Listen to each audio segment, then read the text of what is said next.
Hello বন্ধুরা, তোমরা কেমন আছো?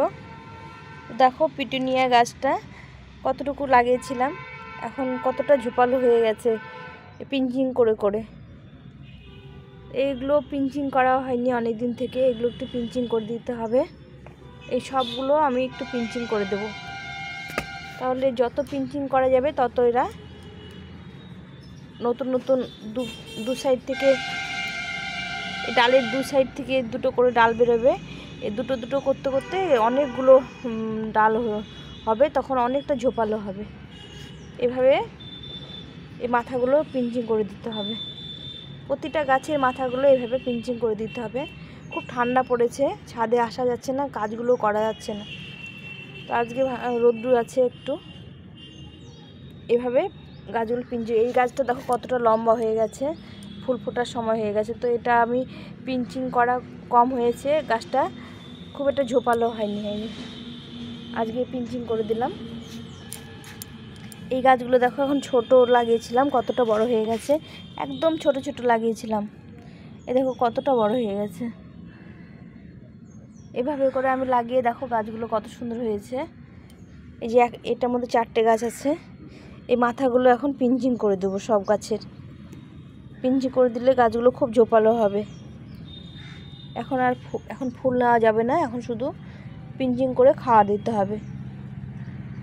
এইভাবে করে প্রত্যেকটা গাছের মাথা দুটো করে পাতা কেটে দিতে হবে, তাহলে গাছগুলো অনেক ঝোপালো হবে।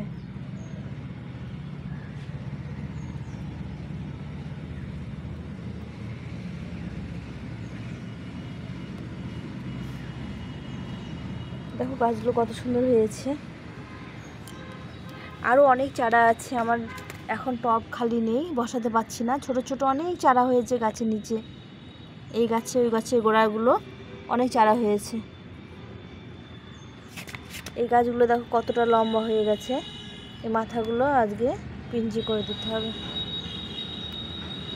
এই 4টে করে মাথা হয়েছে, এখানে কেটে দিলে 8টে মাথা হবে, তাহলে ফুলটা আরও বেশি ফুটবে। এইভাবে করে প্রত্যেকটা মাথা কেটে দিতে হবে।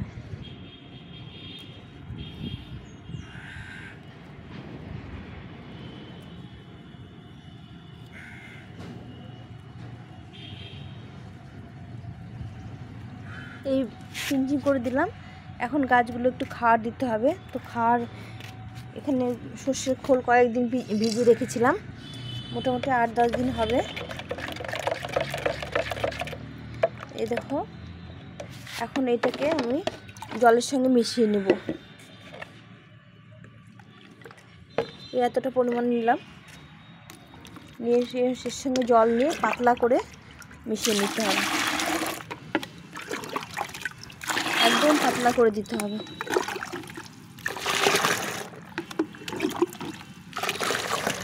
এতটা জল নিলাম, এখন এগুলো আমি এই গাছগুলো দিয়ে দেবো, একদম ভর্তি ভর্তি করে গাছগুলো দিয়ে দেবো। গাছগুলো যেহেতু মাথাগুলো পিঞ্চিং করে দিলাম, যখনই গাছ কাটা হবে তখনই গাছে একটু খাওয়ার দিতে হবে। এখানে তো খাওয়ার দিয়ে রেখেছি, এটাতেও খাওয়ার দিয়ে রেখেছি, কিন্তু একটু জল দিতে লাগতো, সেটা আমি এই খোলের জলটা দিয়ে দিলাম। এভাবে করে পিটুনিয়া গাছ করলে অনেক ফুল পাওয়া যাবে। এই গাছগুলো যখন বড় হবে তখন আমি কিছুটা অন্য জায়গায় দিয়ে দেবো, কেননা এখানে অনেকগুলো গাছ হয়ে গেছে। তো তোমরা এইভাবে পিটুনিয়া করতে পারো। ফুল আসার সময় হয়ে গেছে, কিন্তু আমি পিঞ্চিং করে দিলাম, এখন ফুলটা নেব না, কদিন পর ফুলটা নেব। দেখো গাছগুলো কত সুন্দর হয়েছে। আর এই দুটো হ্যাঙ্গিংয়ে লাগিয়েছি, এই যে এটা হ্যাঙ্গিংয়ে লাগিয়েছি। এই গাছটা খুব লম্বা হয়ে গেছে, আজকে পিঞ্চিং করে দিলাম। তো এইভাবে চন্দ্রমল্লিকা করলে অনেক গাছ ভর্তি ভর্তি ফুল পাওয়া যাবে। তা আমার চন্দ্রমল্লিকা বলতে পিটুনিয়া করলে গাছ ভর্তি ভর্তি। বন্ধুরা আমার ভুল হয়ে গেছে, আমি পিটুনিয়া না বলে চন্দ্রমল্লিকা বলে দিয়েছি। যাই হোক, এভাবে পিটুনিয়াগুলো করলে অনেক ফুল পাওয়া যাবে। তো আজকে আমি এই পর্যন্ত রাখলাম। তোমাদের ভিডিওটা কেমন লাগলো অবশ্যই কমেন্ট করে জানিও। তোমরা এভাবে ফুল গাছগুলো করবে, তাহলে অনেক ফুল পেতে পারো পিটুনিয়া গাছের।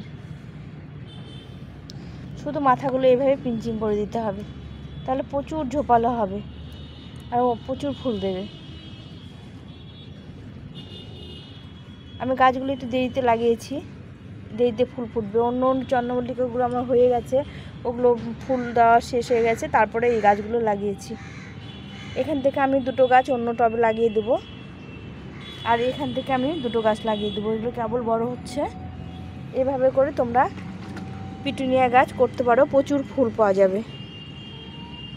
তো আমার ভিডিওটা ভালো লাগলে তোমরা আমার চ্যানেলটাকে সাবস্ক্রাইব করে পাশে থেকো। আজকে এই পর্যন্তই, টাটা।